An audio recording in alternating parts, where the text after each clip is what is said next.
It was free and fair, which is good, but not without problems. Nearly 28 million South Africans registered, more young voters than ever before. For the first time, though, independent candidates appeared on the ballots yet. Turnout fell once again. Only 6 out of 10 people voted. Behind the scenes, though, the IEC fought 80 court cases and faced waves of disinformation aimed at shaking confidence. So as we look ahead to the next elections, the big question is, what must change to get more people to vote?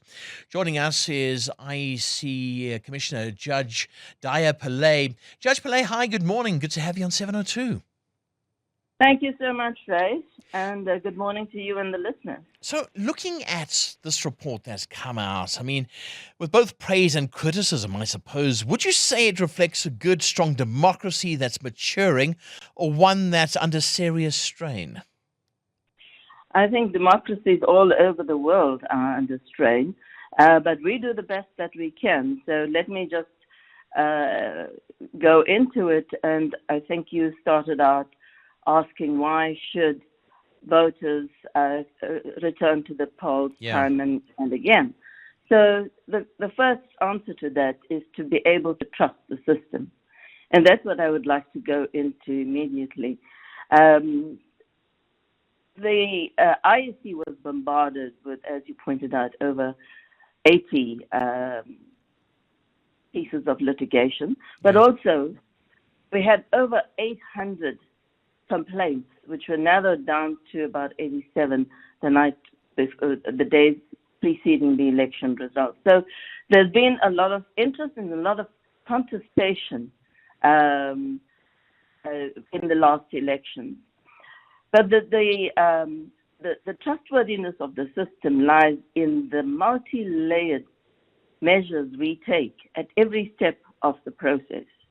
So if you register online, that electronic registration eventually generates a hard copy called a voter's roll. That voter's roll is a backup to the VMD, which is the voter management device at the polling station. Okay. So if your name is not picked up electronically on the device, it is picked up in the physical hard copy of the voter's roll. So that's the first step. But the critical step is the part where you cast your vote.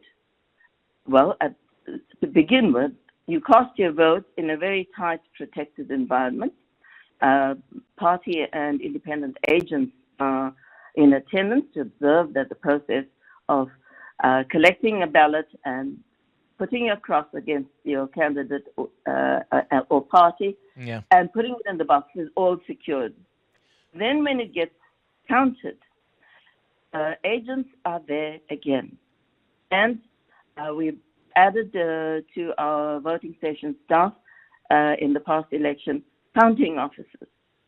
And this is to ensure that the voting station staff who have been awake for very long hours. Yeah, so Judge Pillay, I just want to jump in there. So it is a very sound system. There were allegations that 20 people managed to vote twice, but there was an investigation into that. Where are we with this? It's a very sound system. Sorry to interrupt you, Ray. That's old news. Good. But let me just finish the more critical part of the security of the system. The agents are there. There's a result sheet. Entry of firstly, the result sheets have to be signed off by the agents. It's not compulsory, but it is an optional safeguard for all concerned. When the data gets entered into the electronic system, there's a double vote entry system, which means that if the first entry you made any errors, it's picked up in the second entry. Those entries go then into the machinery, the electronic machinery. There's an audit. There's copies made of it, at least 4 copies, which are stored in various places. So the possibility of penetration by unauthorized sources is quite minimized. It's Yeah, quite yeah. mitigated. So it's a sound system. It really is a sound system. There's been all sorts of talk as well about us voting online. I think it happens in Estonia, Finland, some of the other countries as well. How close are we getting to voting online? Will this happen?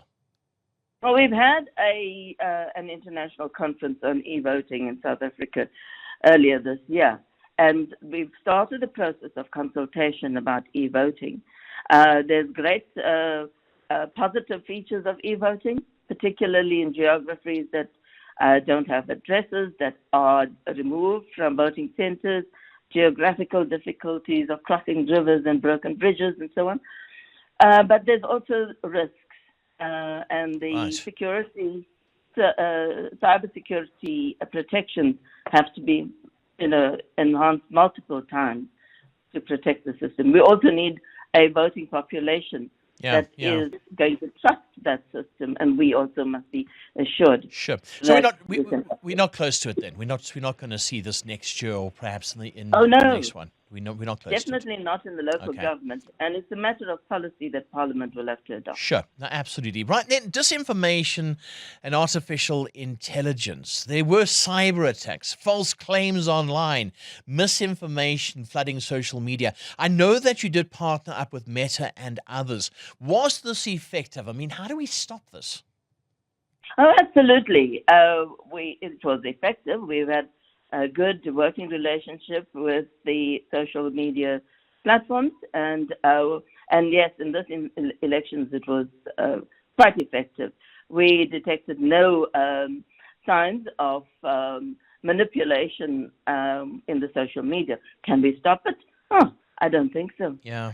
I think it's a whole new phenomenon, and we are lucky that, unlike certain other jurisdictions where the social media did, or the courts found there that social media did influence the voting and the elections were set aside. Yeah, yeah. Have you found that at all? I mean, I know India had a massive problem. They had all sorts of deepfakes and people impersonating actors there and all sorts of stuff like that. We haven't had that, like you say, but have you found that there has been some sort of influence in some areas? We've not found any influence, and there isn't a critical mass of any particular type of social media. What I can say is that the IEC itself fell under a lot of social media attacks. If you recall that there were several demonstrations at the IEC offices, there were attacks on the commissioners personally, but none of it that we detected. And of course, we've got monitors who monitor social media. None detected social media campaigning on a scale that could shift a voter sentiment. Certainly not in the last election. Yeah, well, that's good to know. It certainly is. I want to go back to voter turnout. It's dropped again in 2024, down to 58% from 66%. Is this because people are not registering? You're finding that youngsters are not getting as involved as they should, although there was a record turnout?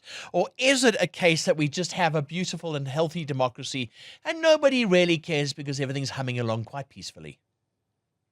Well, there are multiple reasons for that, and of course, I would like to say yes to the last part of the answer, your proposition to me. But the HSRC has done some surveys, and there is a disaffection, both here in South Africa and elsewhere in the world, with democracy. It's not turning out to be the panacea for all our ills. And at the IEC, we're the machinery, and we do the best that we can with what we have in terms of budgeting and so on. But we're not the only player in the election space. And whereas we are a self-correcting organization in the sense that mistakes we made in the previous elections are generally not continued in the following election. So in 2019, you had the indelible ink issue. This year, you don't have anything of that sort. Yeah. Then you had double voting. Now you don't have double voting. But it is very important to make an accurate diagnosis of why polls are plummeting. And And it's not plummeting since, the last 2 or 3 elections. It's plummeting since 1994 in South Africa. So while we are self-correcting as the IEC, what mechanisms are available for all the other players who influence voting and voter participation? What corrective measures are there for those players? That is so interesting. Thank you so much, Judge Dhaya Pillay, who is an IEC Commissioner. Good to have you on 702. And I'm asking you this morning, 702, why don't you vote? I remember speaking to Judge Johan Krichler back in 1994 and saying to him, are we ready for this election? And he said, are you crazy? Are you crazy? And I looked at him and I thought, what do you mean? He said, because this has been thrust onto us. We are going to do the best job that we possibly can. And that's exactly what they did back in 1994 on the 27th of April. And we had this great result. We had democracy in this country. And I must say kudos to the IEC. Every couple of years, you come out and you do give your best. Current events, developing stories, tough questions. Your voice making a difference. This is Breakfast with Bongani Bingwa.